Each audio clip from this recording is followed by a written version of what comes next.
Lincoln had a plan for Reconstruction, did he not? But he faced a little bit of opposition among the radical Republicans, and because of his assassination, he didn't get to develop that plan or see it through. So we really never got to the, really big problems. We talked about some of them, but I'm going to reiterate the three major problems that demanded solutions following the Civil War that Lincoln was planning on addressing, but didn't get an opportunity to complete. So here are the three major problems that demanded solutions following the Civil War. Now, we talked about this one already. On what terms should Confederate states be readmitted into the Union? That was the first major problem that had to be addressed. And Lincoln didn't get it done either, right? Because Lincoln's plan was 10% of the voters in that southern state pledges allegiance to the Union, they get back in. Radical Republicans, his own party, didn't like it, so they passed the Wade-Davis bill, which stated that was part of the thing, but that Southerners that were not loyal to the Union couldn't be leaders, and then they wanted those state constitutions rewritten that stated that slavery was illegal. Well, we never did figure out on what terms the Confederate states should be readmitted into the Union because it never got done during the Lincoln presidency. Another thing that had to be taken care of, a major problem that had to have a solution, is how are we going to treat these Confederate leaders? Okay, we obviously stated that they weren't going to get amnesty, right? But how are we going to treat them? What are we going to do to these people that were, I guess, disloyal to the Union and actually led men to bear arms against the United States of America? So the second major problem that had to be addressed is how should Confederate leaders be treated? And when I talk about Confederate leaders, who am I talking about? Generals and military leaders and government leaders that ran the Confederacy, right?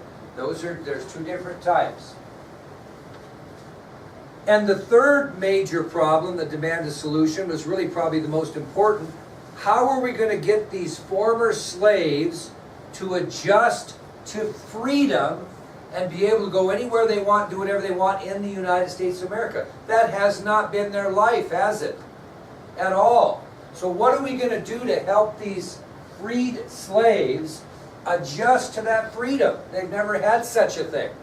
How are we going to have them adjust to society? How are they going to live on their own? How are they going to make their own decisions? How are they going to get jobs? How are they going to survive? So those were the three major questions. And these problems didn't get solved overnight. Matter of fact, from 1865 to 1876 is the 12-year period that it took to solve these problems. So it just didn't happen overnight. From 1865, when Lincoln was assassinated, this period of solutions didn't get settled until 1876. 12 years the United States tried to solve these difficult post-war problems. And what is that time period in history known as from 1865 to 1876? The Reconstruction. That's what people call that, the Reconstruction. So, as I mentioned, these three major problems that demanded solutions following the Civil War. What terms should Confederate states be readmitted in the Union? How are we going to treat these Confederate leaders? And how are we going to prepare these newly freed slaves to fit into society? Those problems were talked about and discussed for 12 years, from 1865 to 1876, and that period of time in our country's history is known as the Reconstruction. Well, let's talk about Andrew Johnson, the new President of the United States. Give you a little profile on him, short little synopsis about what this guy was all about. You found out the video, he was a bit of a drinker, wasn't he? Yeah, he was intoxicated at his own inauguration, but we'll talk about that in a bit. Now, it was kind of interesting because most people might think that Johnson would oppose Lincoln's plans for Reconstruction because he was of the opposite party in demeanor. That's not true. Johnson actually agreed with President Lincoln's plan for Reconstruction, and it was his intention to put Lincoln's plan into place. So, contrary to what you might think, this Southern Democrat who succeeded the Republican Abraham Lincoln after Lincoln's assassination, had plans to put Lincoln's plan for Reconstruction into place. He was going to do that. Well, now, what about this man? What was his story? Well, he was a lot like Andrew Jackson and Abraham Lincoln. He was a self-educated man. He grew up without any formal schooling. So he was kind of a commoner himself. Self-educated man, grew up with no formal schooling. His first political position began when he was elected mayor of his community in eastern Tennessee. So his first political position was mayor of the town he lived in eastern Tennessee. Well, he did pretty well there. Got a name for himself in Tennessee. And as a result of that, in 1843, he was elected to the House of Representatives. Because of the good job and the name he received as mayor of his community in eastern Tennessee, he was popular enough to be elected to the House of Representatives in 1843. And 10 years later, he was elected governor of Tennessee. So he started out a self-educated man, worked his way up the ranks. First political position, he was the mayor of his local community in eastern Tennessee, became pretty popular. In 1843, he was elected to the House of Representatives, and in 1853, 10 years later, he was elected governor of Tennessee. Well, what's the big position you like to have in politics other than the presidency in your state? You want to be in the Senate, right? And he decided after serving successfully as governor of Tennessee that he wanted to be a senator, so he was elected to the United States Senate in 1857. So this is a guy that has good political experience. He served as a mayor of his local community. In 1843, he was elected to the House. In 1853, he was elected governor of Tennessee. And in 1857, he was elected to the United States Senate. 7. Now, this was really interesting because he was a Southerner, right? But he remained loyal to the Union. And when Tennessee decided to secede from the Union in 1861, he opposed that. So he was kind of a Northerner at heart, although he was from the South. So even though he was a Southerner, he was loyal to the Union, and he resisted the secession of Tennessee when they seceded from the Union in 1861. He did not want to see him do that.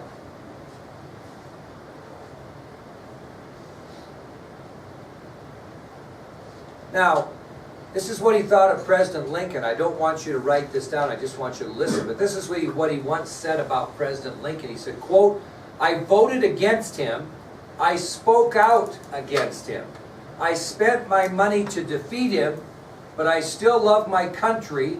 I love the Constitution, and I intend to insist upon its guarantees." So despite the fact he didn't agree with Lincoln because he was of the opposite party, he believed that Lincoln's Reconstruction plan was in the best interest of the nation. And so that's why he chose to continue Lincoln's program. Now, that's going to take us to our next subtopic, which is opposition to President Andrew Johnson. You think he's going to be treated any differently by the radical Republicans than Lincoln was? He actually is going to be treated worse because he's what? A Southern Democrat. Okay? So opposition to President Andrew Johnson. Now, he was no different than Lincoln. As President Johnson decided to carry out his plans for Reconstruction, he faced serious opposition from Northerners, especially the radical Republicans, just like Lincoln did. They still believed that the Johnson plan was way too easy on the South, just like they believed the Lincoln plan was way too easy on the South.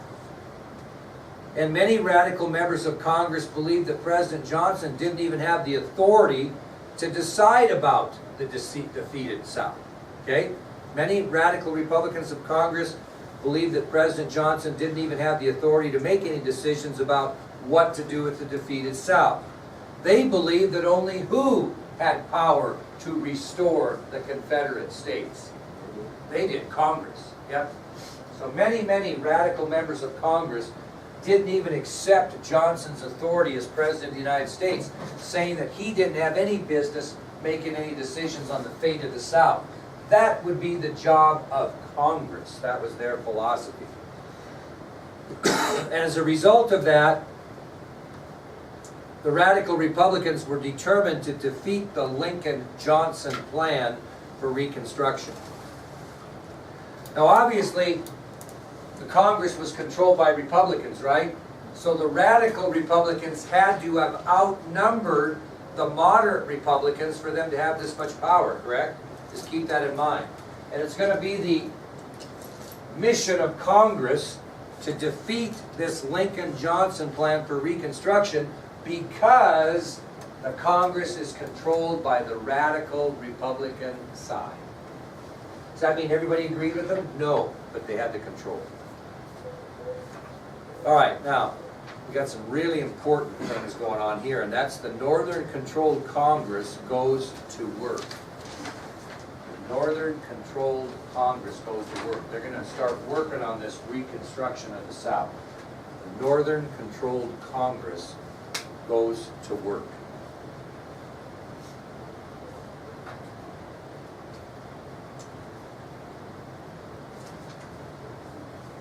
Now, since the North controlled Congress, are they going to have any trouble passing any of these laws? No, not really. The first we're going to talk about occurred in April of 1866, and it was called simply what? The Civil Rights Act. Yep, the Civil Rights Act. Occurred in April of 1866, a year after Lincoln's assassination. Now, the Civil Rights Act simply granted both citizenship and equality to what? All blacks. Okay, because some are not free, right? Some were already, or excuse me, let me rephrase that. All are free, but some had been free a long time, right? They were freed slaves in the North. They granted what? They granted both citizenship and equality to all blacks. So, as a virtue of the Civil Rights Act being passed, every black person, male or female, was now what? A citizen of the United States and had equality of everyone else, sort of. Now, by listening to the video on President Johnson, what do you think happened when that Civil Rights Act came across his desk? What did he do? He vetoed it, because remember, he didn't think black people had the right to be citizens or to be equal. It was very clear. Okay, he was a Southern Democrat. So President Johnson believed this new law was unconstitutional, and he vetoed it. So it was passed through Congress over the president's veto. So you have a president that doesn't agree with a new piece of legislation, but it is law because it passed. Now, the 14th Amendment to the Constitution is the most important, you should know. That happened in 1868. The 14th Amendment to the United States Constitution. What year? 1868.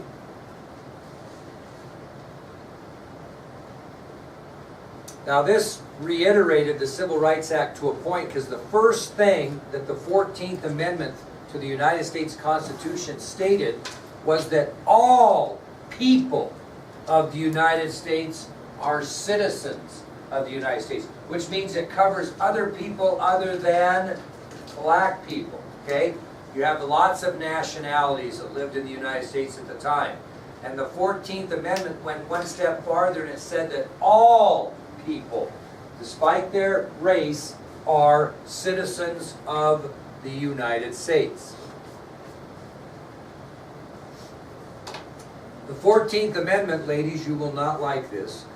The 14th Amendment to the United States Constitution, number 2, stated that all male citizens, no matter their race, were allowed to vote. All male citizens, despite their race, would be allowed to vote.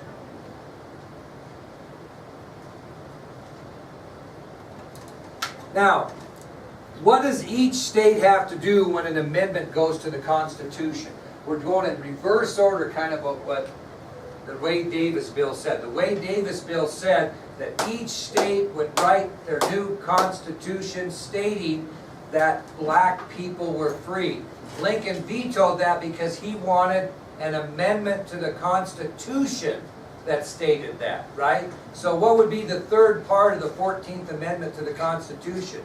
Not that each state would have to pass a new constitution saying that blacks were free, but that each state had to ratify the 14th Amendment to the United States Constitution before they could be readmitted into the Union. In other words, the state of Belize would have to accept, and their members in Congress would have to ratify or agree that the state of Belize would abide by the 14th Amendment of the Constitution. If they did that, then they could be readmitted into the Union. Make sense or not to you? Okay? Each state, rather than putting in their state constitution, like the Wade Davis bill said, simply the members of Congress that represented the congressmen and the senators had to ratify or vote to accept the 14th Amendment to the United States Constitution into their states before they could be readmitted into the Union. Obviously, the northern states aren't going to have any trouble ratifying that, are they? No. But some southern states may balk at that. And what would be the punishment if they did not ratify that into their state constitutions? What would be the punishment? What's the best punishment you could maybe give a state politically if they refuse to do that? What? You said it, say it. What did you say first, Josh? Okay, limit their political power. How would they do that? By not letting them vote, but they would be taking away the number of representatives they had in Congress. Oh, state of Edholm, you're not going to ratify the 14th Amendment? So your two senators and your two representatives, they don't count anymore. They're not going to vote anymore in Congress. So that's what they did. So any state that denied the black man the right to vote or did not ratify this 14th Amendment to the United States Constitution would have their number of representatives in Congress eliminated or reduced. Okay, eliminated or reduced. Now, you think you think everybody in the country agreed with the 14th Amendment? But what group of people strongly were against it? What? Women, absolutely. The 14th Amendment caused incredibly bitter feelings among the citizens of the United States, especially women. A black man could vote and a white woman could not? Are you kidding me? That was their thought process, and probably justifiable. All of a sudden we bring in these freed slaves, uneducated in people's minds, wondering if they're going to be able to adapt to a free life, and we're going to let them vote before we do white women that have lived in this country for generations? Probably the most powerful women's rights leader at the time was Elizabeth Cady Stanton. And she stated publicly that the 14th Amendment to the United States Constitution would cause ill feelings between black men and white women forever. So the first to speak out against the 14th Amendment from the woman's side of things was a woman civil rights leader by the name of Elizabeth Cady Stanton. And she stated publicly that this 14th Amendment will cause ill feelings between black men and white women forever. Who adamantly opposed the 14th Amendment? Adamantly opposed when it came across his desk. President Johnson. Adamantly opposed it.